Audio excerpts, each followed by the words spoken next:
Right now, on to the point. Do you think you would be a good president? Oh God, I don't even know how to begin to answer that. Governor Newsom in a wide-ranging interview also saying the U.S. is facing a 5-alarm fire, what he is calling for the country to do. Plus, millions of people are about to lose SNAP benefits as the Senate leaves D.C. tonight, removing chances to fund the food program, how the community is stepping up. Plus, the nuclear arsenal, why President Trump says he's restarting weapons testing. And holiday hiring, the seasonal opportunities and tips on landing a job right now.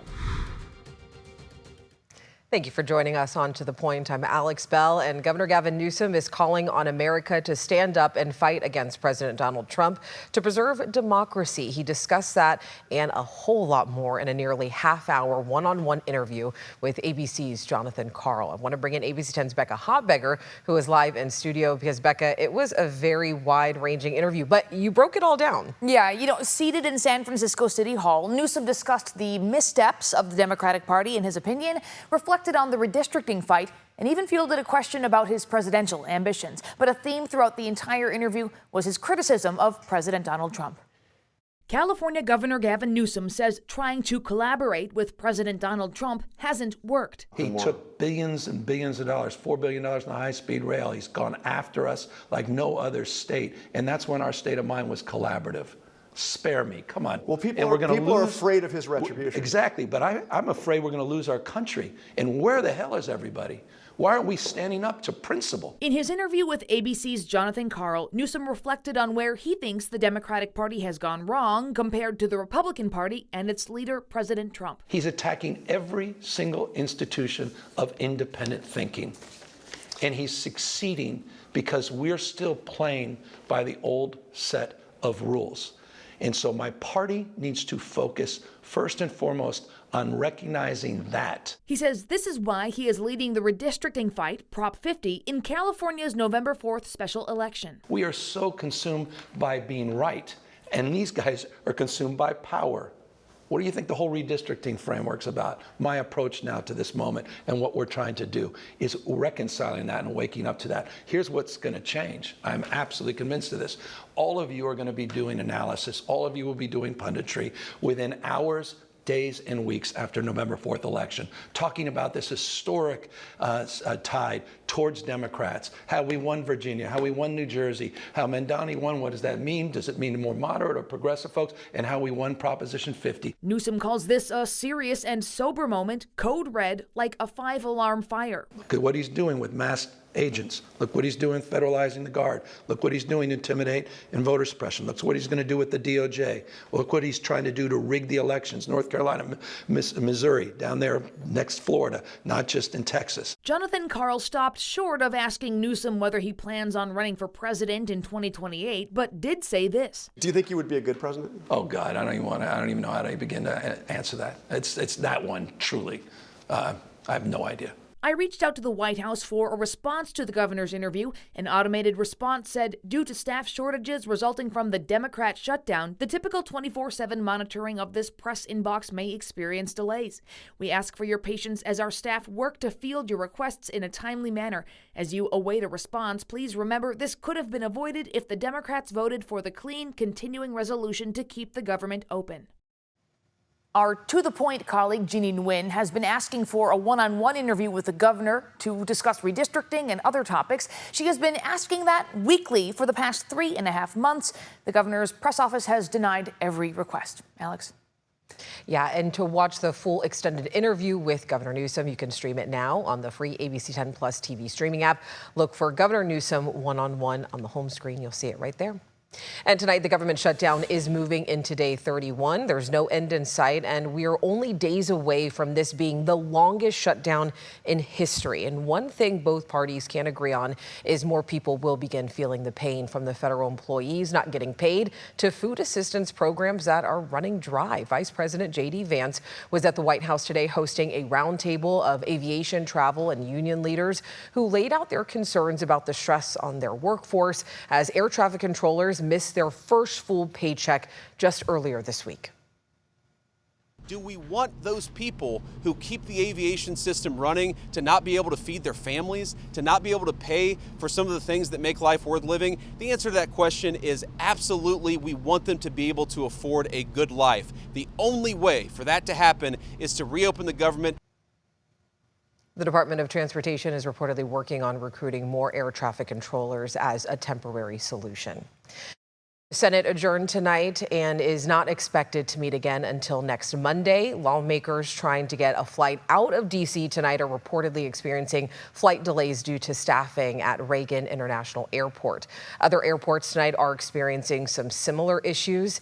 And also Democrats and Republicans and Congress continue to blame each other for the shutdown. Democrats warn the government could remain closed into November, saying they won't agree to reopen and fund the government until Republicans extend health care subsidies to prevent Obamacare premiums from skyrocketing. Now, according to the latest ABC News Washington Post Ipsos poll, nearly half of Americans, 45%, say President Trump and congressional Republicans are to blame for the shutdown. That's only slightly lower than earlier this month. 33% blame Democrats, and then 22% of people polled said that they are not sure. And right now, as the Senate returns home for the weekend, it is a major sign that funding for food stamps could expire on Saturday. Now, if that happens, 42 million Americans will not get SNAP benefits. In California, those benefits are also known as CalFresh. And as we've reported on To The Point, food banks here and across the country are bracing for impact. And tonight, Nevada County social service workers, they are digging into their own pockets to help feed hundreds of people in need. They raised enough money for thousands of dollars worth of groceries, hoping to relieve some of the anticipated stress on their organizations.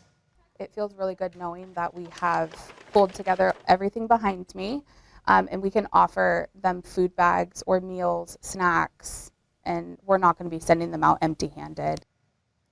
And you can find ways to help or access food resources across Northern California on our website at abc10.com. Tonight, President Trump seems to suggest that the United States will resume nuclear weapons testing. This would be the first time in 3 decades. President Trump is talking on social media, writing, quote, "I have instructed the Department of War to start testing our nuclear weapons." He says the process will begin immediately and that he wants to begin testing nuclear weapons on an equal basis to other countries like Russia. While the White House has not clarified the president's desires, it evokes Cold War-era dialogue. If the president follows through, it would be the first time in over 30 years the U.S. would resume underground nuclear testing. On Air Force One today, the president was asked why the U.S. would resume nuclear testing and why announce it right before his meeting overnight with Chinese President Xi Jinping. What prompted you to do that right before Well, that had nothing to do with them. It had to do with others. They seem to all be nuclear testing. Russia? We have more nuclear weapons than anybody. We don't do testing. You know, we've halted it many years ago. But with others doing testing, I think it's appropriate that we do also. The United States has observed a voluntary moratorium on nuclear explosive testing since 1992. The U.S. does regularly test missiles capable of delivering a nuclear warhead, but no actual nuclear test has occurred since then. We have a big arsenal, obviously. The Russians have a large nuclear arsenal. The Chinese have a large nuclear arsenal. Sometimes you've got to test it to make sure that it's functioning and working properly. When asked where nuclear tests would occur, the president said it will be announced and that the U.S. has test sites already planned. This week, Russian President Vladimir Putin announced Russia tested a new atomic-powered and nuclear-capable underwater drone and a new nuclear-powered cruise missile. Putin, though, did not announce any nuclear weapons tests, which Russia last did in 1990. In 2023, Russia said it would only resume nuclear testing if the U.S. did it first. A treaty banning all nuclear tests anywhere in the world was signed by President Clinton back in 1996, but it was never ratified by the Senate. All right, coming up next, tariffs on China, the changes following that overseas meeting last night, and also some new video tonight, flooding across New York City, even in the subway. The latest on this East Coast storm. But here on the West Coast, things are quiet. We are in the mid to upper 70s once again tomorrow for Halloween, a mild afternoon, and that continues through the weekend. I've got a full look at the forecast after the break. But first, another headlines tonight. A federal investigation is underway tonight following an ICE shooting in Ontario in Southern California. It's the second in a week following a similar incident in South Los Angeles. Homeland Security tells the LA Times it happened during a vehicle stop. A person who was not ICE's target pulled up and attempted to run officers over. An officer then fired defensive shots. The driver's family tells The Times they took him to the hospital where he was treated for a gunshot wound and then taken into custody. Music mogul Sean Diddy Combs is now serving time in Fort Dix in New Jersey. That's according to people familiar with the matter. Combs was convicted earlier this year of 2 counts of transportation to engage in prostitution. His projected release date is May 8th, 2028. And next time you go to Las Vegas, look out for these. Las Vegas police is introducing 10 Cybertruck patrol vehicles to their fleet. They'll be on the streets within the next 2 weeks, and an armored Tesla truck will also be used by the department's SWAT team. The department says they received a multi-million-dollar donation from a Silicon Valley venture capitalist who is now a Las Vegas resident.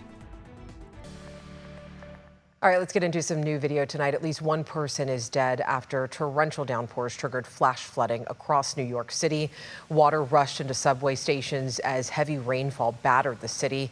Newark Liberty International Airport, JFK, and LaGuardia airports are all on ground stops due to wind from this storm, and more than 1,000 flights have been canceled in the U.S., mostly in the Northeast, according to FlightAware. Now, overnight storms are expected to move into New England, but I want to go ahead and bring in meteorologist Brendan Minchef, who is showing us what the storm looks like tonight. Yeah, it was a very fast-moving line of storms that pushed through New York City. There's still one more line of storms to come behind it, but you do see now moving through parts of Connecticut, Rhode Island, Massachusetts, and of course New Hampshire and Maine. We got some more rain on the way. This is not related to Hurricane Melissa, which is still off the coast of Bermuda. Here on the West Coast, things are quiet. Some clouds moving through Northern California.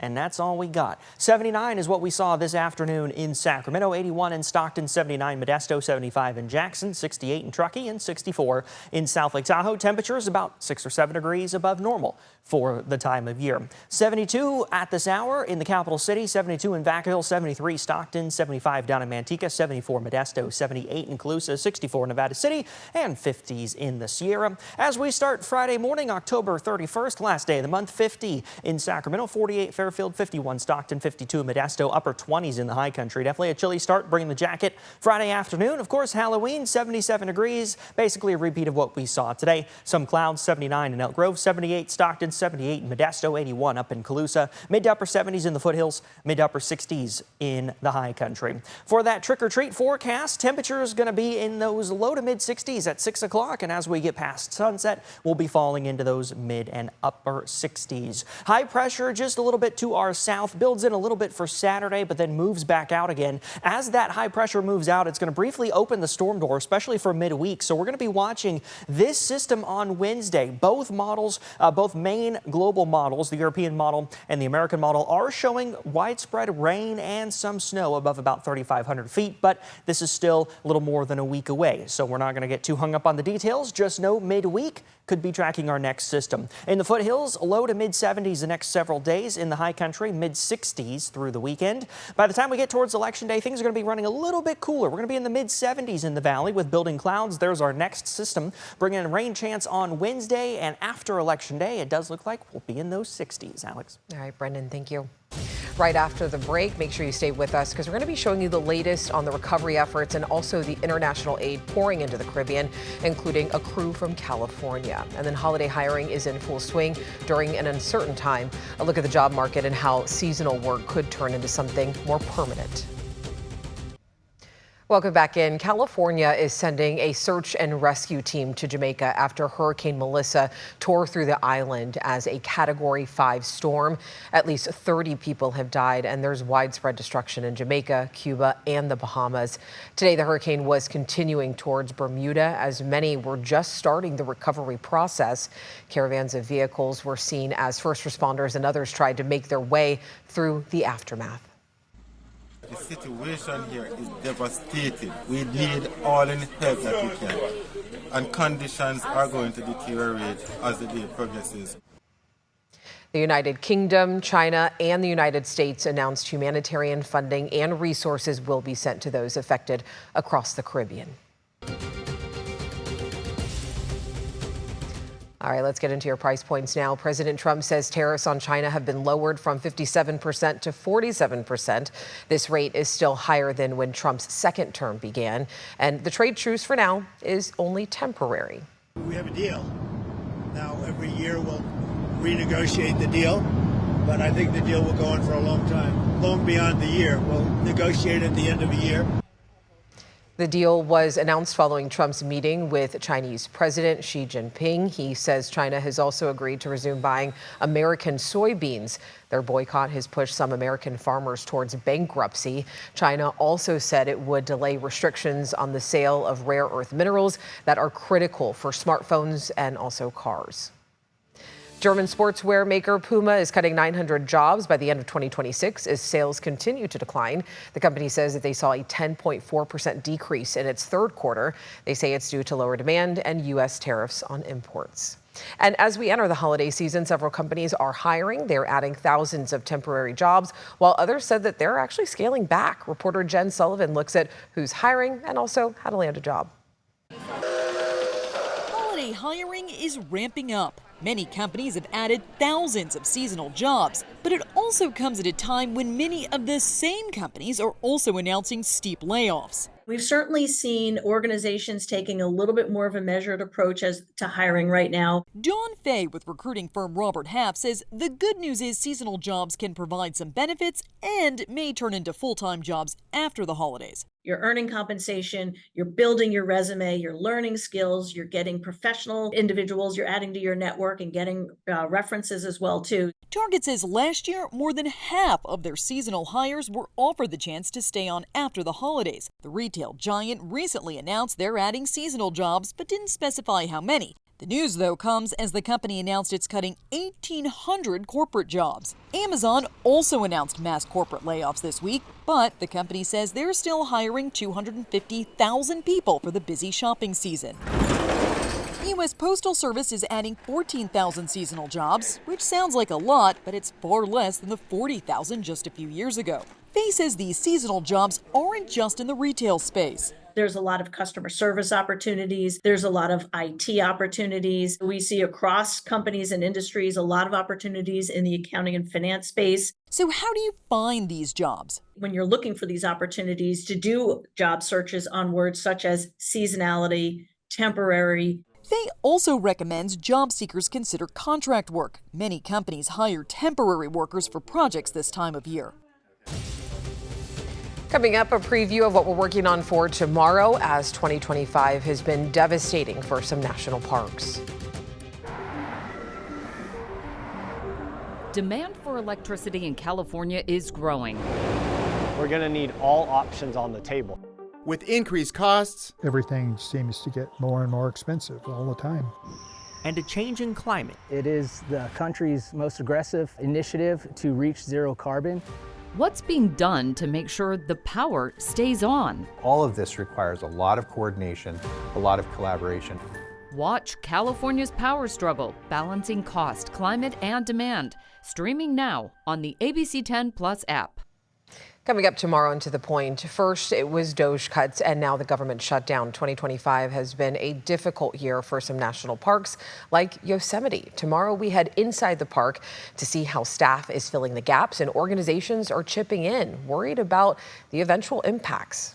I worry about damage in a lot of ways to these parks. When you got so many people in a national park like this, it disrupts the wildlife, disrupts the plant life.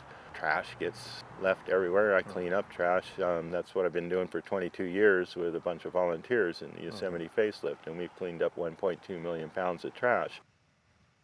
Tomorrow and To the Point, the message volunteers have for visitors.